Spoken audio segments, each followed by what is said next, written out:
7410 Ray.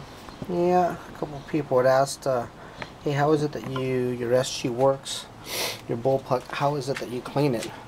Well, here's how we do it. It's really pretty simple. Basically, you have a back plate, and the back plate is basically where all the work is done at. We got a small pin here that goes all the way through that I got my sling hooked up. We pull this little pin off, put a little bit of pressure right here, pull the pin off, lift up gently. At the same time, you want to take this up just a hair.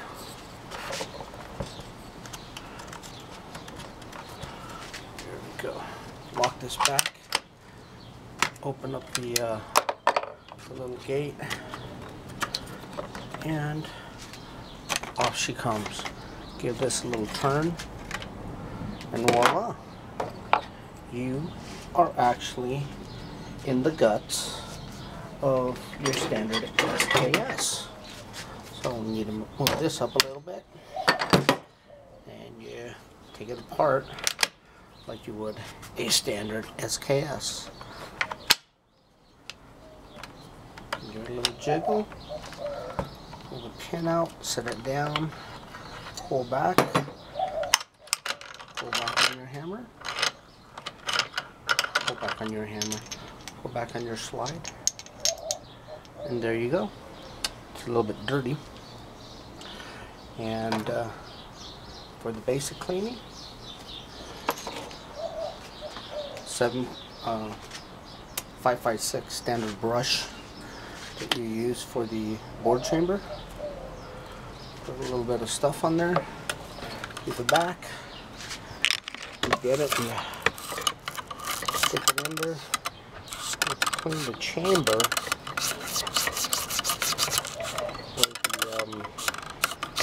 for the round seats. Do that a couple of times. We're going to let that soak in just a little bit. And let's see if we can get a good position here. And then get that cleaned out, give it a couple of turns. Opposite way too.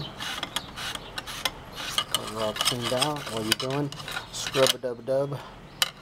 Left side, right side, cleans the tracks. There we go. Get rid of that for a second there, and let's see here, get a little better view there. Then you just basically get yourself basically a 30 caliber brush, and put some cleaner on there, and go all the way down, all the way back, all the way down, all the way back. Do that. I usually do it about 10 times. I like to go through the back first.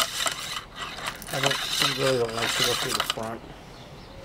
And then basically you're going to have a real filthy rod. And then what you're going to end up doing is you'll end up cleaning that later. I'd have to take care of that later. The other thing is, in my case, what I do is I use standard patch. And then I took a 223, the ones that have the needles that you fold the brush and put in. I chopped that off and I just turned it into a push. And then you give that a push.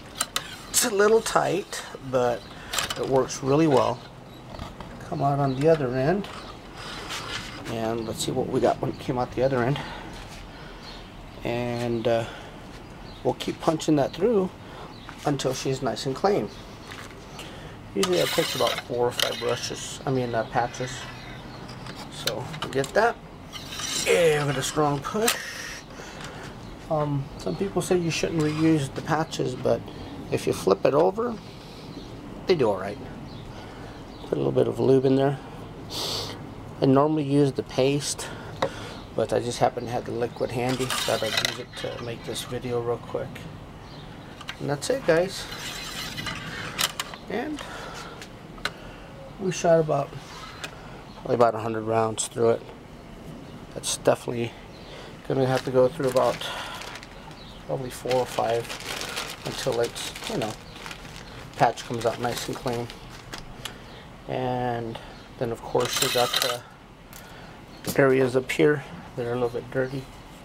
Give that a wipe down. Let's see if we can get it back. Better sight. Yeah, there we go. Give all this a wipe down. All this will wipe down inside. Up down your rails. You can see right here the wear marks. When you go back in there, you want to put your lubrication on there. And basically just clean everything. Alright, that's about it. We're going to give this a couple more coats. We're going to get rid of these patches and go with a different patch, or you can go with one of those terry cloth felt type ones. Getting ready here pretty soon to change the 10 round magazine. We're going to be going with the 30 round magazine, and if I remember, I'll try to go ahead and make a video. I had a question from one of you guys out there, wanted to know how is it that I mounted my sling. Well, she's just shaking this on the camera. What I ended up doing is, as you can see here,